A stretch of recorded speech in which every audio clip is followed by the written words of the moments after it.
This is a short tutorial on how to move a question from one topic to another.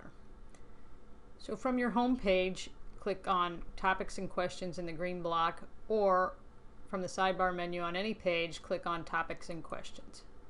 This takes you to the Topics page, and under your list of active topics, you can click on any topic to see the list of active questions.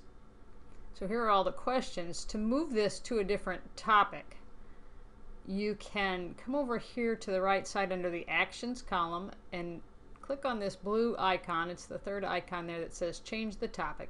Click on that. It doesn't say change the topic until you put your mouse over it. Go ahead and click on that, and it brings up Move to Topic, and you click right in here in this list and you can see all the topics in your project. Just click on a different topic and say Update, and that question will be moved to the new topic and removed from the current topic. All right, I hope that helps.